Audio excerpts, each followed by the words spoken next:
नमस्कार, मी Sudhir Karandikar, ideal colony मधील Vishwambhar cooperative housing सोसायटीचा मी सेक्रेटरी, त्याचबरोबर त्या जागेचा मी मूळ मालक.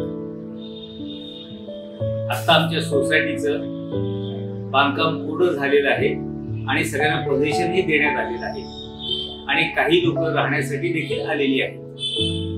आणि हा सगळा जो प्रवास आहे हा गेल्या 3 वर्षाचा प्रवास आहे आणि ह्या प्रवासाचं वर्णन करायचं झालं एक हॅपी जर्नी असे मी म्हणेन की ज्या वेळेला आमची आणि एसके फॉर्च्यूनची भेट झाली आणि हा प्रोजेक्ट करायचा असा जेव्हा मी निर्णय केला, त्याच्यानंतरचा सगळा जो पिरियड आहे हा अत्यंत सगळ्यांना एकमेकांबद्दल कॉन्फिडन्स वाटणारा, क्वालिटी इम्प्रूव्हमेंट असणारा आणि प्रत्येकाचे डेडिकेशन असलेला हा सगळा प्रवास आहे.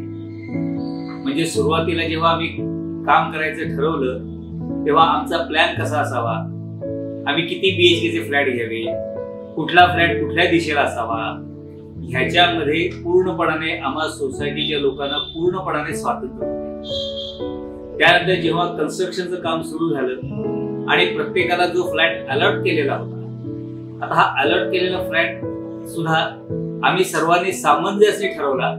त्याच्यामध्ये एसके फॉर्च्यूनशी आमचं काही बोलणं झालं की ज्याच्यामधून विन विन सिच्युएशन होईल, आम्हालाही चांगले फ्लॅट मिळतील आणि त्यांना देखील सेल करण्याकरता चांगले फ्लॅट उपलब्ध होतील, ही एक आम्ही लिमिट त्याच्यामध्ये पाळली. जेव्हा फ्लॅटचं बांधकाम सुरू झालं तेव्हा प्रत्येक फ्लोअरवरती जेव्हा ज्या मेंबरच्या फ्लॅटची वेळ आली तेव्हा त्याच्यामध्ये इलेक्ट्रिकल पॉइंट्स कसे असावे, भिंत कुठे असावी, असे छोटे मोठे म्हणून जे काही बदल आम्हाला नंतर जाणवत गेले त्याच्याबद्दलचं आम्हाला पूर्ण स्वातंत्र्य मिळालं.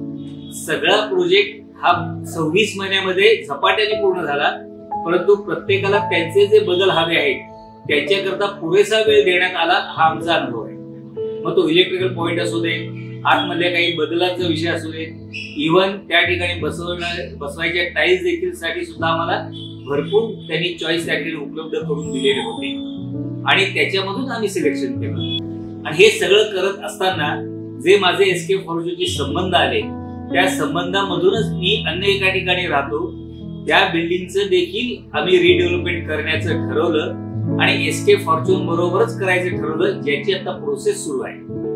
आणि म्हणून माझा सांगण्याचा अर्थ एवढाच आहे की विश्वंभर कोऑपरेटिव्ह सोसायटीचं रिडेव्हलपमेंट असो किंवा येणारं सुखदाचं रिडेव्हलपमेंट असो, हा सगळा एक अत्यंत हॅपी जर्नी आहे आणि या हॅपी जर्नी मध्ये तुम्ही देखील तुमच्या इथं सहभागी व्हावं अशी माझी तुम्हाला नम्र विनंती आहे. ह्या पुढे मी जाऊन असं म्हणेन की त्या पद्धतीचा आपण निर्णय घेतला तर कधीतरी तुम्हा सर्वांना भेटायला मला आणि एक्सचेंज ऑफ व्ह्यू साठी मला आवडेल, एवढं मला सांगावंसं वाटतं. धन्यवाद, नमस्कार.